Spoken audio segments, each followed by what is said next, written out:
என்ன மக்களே, நம்ம பலூன் அக்கா வந்து ஒவ்வொரு ஸ்ட்ராட்டஜியாக யூஸ் பண்ணிகிட்ருக்காங்க. இது என்ன புதுசாக இருக்குது, சபரி கூட அந்த மாதிரி இருந்ததுன்னு.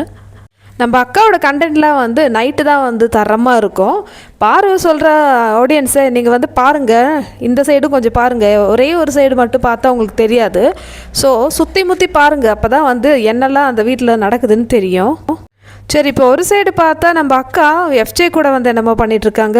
இன்னொரு சைடு பார்த்தீங்கன்னா சபரி இந்த லிஸ்ட்டிலே இல்லையே, நம்ம லிஸ்ட்டில் இல்லாத ஒருத்தர் தானே சபரி. இது என்ன புதுசாக இருக்குது அந்த மாதிரி இருந்தது.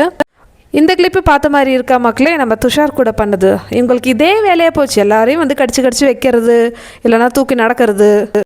ஸோ இப்போ நம்ம அக்காவோட ஆட்டம் வந்து சபரிக்கு வந்து எக்ஸ்டெண்ட் பண்ணியிருக்காங்க. கமருதீனை வந்து ஒரு வழியாக போட்டு செஞ்சு வச்சுட்டாங்கன்னு சொல்லலாம். கமருதீன் வந்து செம்மையாக லாக் ஆகிருக்காரு. இப்போ அடுத்தது சபரியை வந்து லாக் பண்ண வைக்கிறதுக்காக வந்து ட்ரை பண்ணிகிட்ருக்காங்க. இந்த பொண்ணு துஷார் கூடயும் அப்படி தான் பண்ணிச்சு, கமரு கூடயும் அப்படி தான் பண்ணிச்சு, எஃப்ஜே வந்து சொல்லவே தேவையில்லை.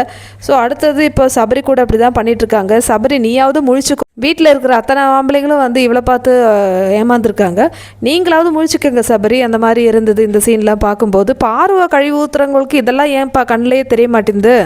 ஏன்னா இவங்க ஃப்ரெண்ட்ஷிப்பில் இதெல்லாம் சகஜம், அந்த மாதிரி தானே இருக்காங்க. ஃப்ரெண்ட்ஷிப்புன்னு சொல்லிட்டு என்ன கூத்தடிச்சாலும் பரவாயில்ல, எல்லாரும் வந்து எதுவும் சொல்ல மாட்டாங்க. அது எப்படி ஒரே சீனில் வந்து 2 பேரை வச்சுருக்காங்க பாருங்களேன். அதுதான் வந்து நம்ம அக்காவோட ஸ்பெஷாலிட்டி மக்களே. இவ போயிட்டு மற்றவங்களுக்கு விளக்கம் கொடுத்துன்னு இருக்கா. நான் வந்து கமருதீனை வந்து ஃப்ரெண்டாக தான் பார்த்தேன், ஒரு ஸ்பெஷல் பாண்டு, என்னோடய ஃபேமிலி ரிலேஷன், என்னென்னமோ கதை விடுவாள். அவங்க என்ன பண்ணுறாங்க பாருங்கள். இப்போ விக்ரம்லாம் வந்து பேசிகிட்டு இருக்கும்போது நேற்று நைட்டு சொன்னாங்க, இப்போ திடீர்னு வைல்ட் கார்டில் வந்து துஷார் வரணுமா. அது கேட்ட உடனே நம்ம அக்காவுக்கு வந்து தாங்க முடியல, உடனே சபரியை பிடிச்சி கடிச்சு வச்சுட்டாங்க. ஸோ சபரி தான் வந்து அடுத்தது வலையில் சிக்க போகிற அடுத்த ஆள்னு சொல்லலாம். சபரி, நீங்கள் தயவு செஞ்சு இவங்ககிட்ட ரொம்ப உஷாராக இருங்க. பார்வாவது பரவாயில்ல, மூஞ்சிக்கு நேரம் சொல்லிடுவாங்க. ஆனால் இவங்க இருக்காங்க இல்லையா, செம்ம விஷம்.